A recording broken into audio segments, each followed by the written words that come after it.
Do it next time. You don't know what you're doing. Ready? Okay. So we're going to swap this tool out. So first thing we're going to do is we're going to check the overall stick out, 1.473.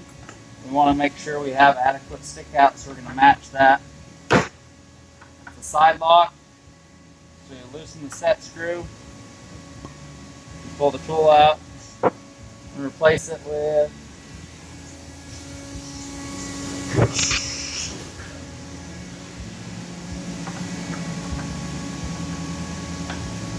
so this already has a flat ground in it. It's important with the side lock, especially on larger tools, to have a flat.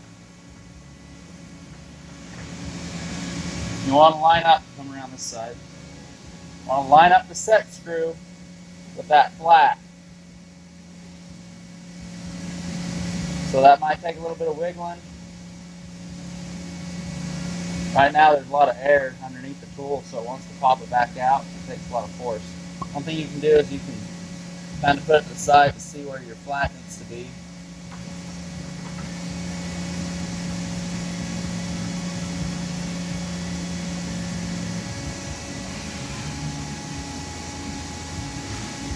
Just let it sit there for a sec. Some of that air out. That feels pretty good because as I tighten it, it restricts the motion of the tool. And I can tighten it up. On this one, our overall stick out should be pretty close. 1.473 was the old one, 1.476 is the new. So we're in good shape. Now loading the tool is very important. It doesn't matter the orientation. These tabs or these slots are symmetrical, unlike some of the Cat 40s.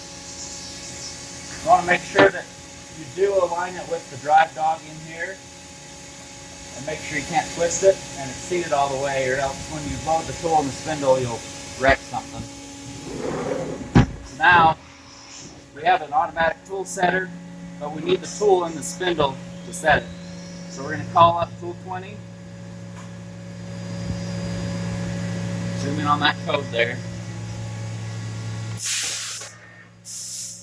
Okay, once we have it called up, to set the tool, we enter the G910 for the program, S1 to set it, the H number, which is going to match the tool number, which is in this case tool 20. Okay, so we're going to enter H. 20. Okay, and then the gauge length.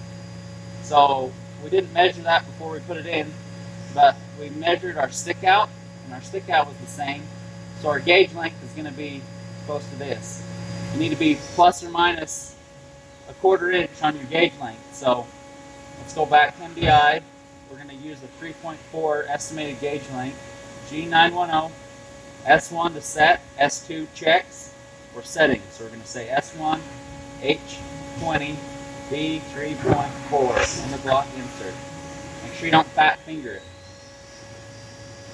And hit go. It feeds down.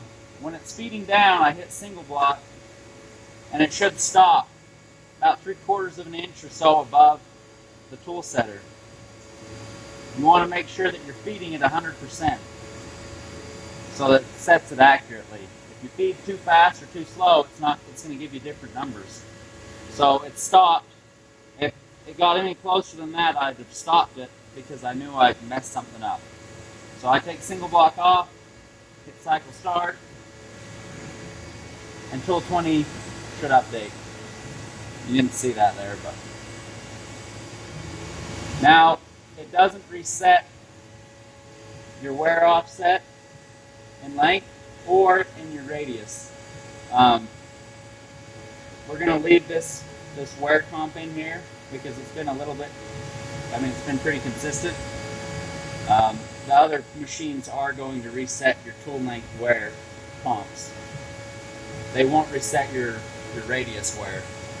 So now that we've got that tool set, where it should be done, but you might need to adjust these. If it's a new tool, then your negative wear comp will usually be bigger, right? You're going to take this out, but we're going to leave it here because it's a regrind.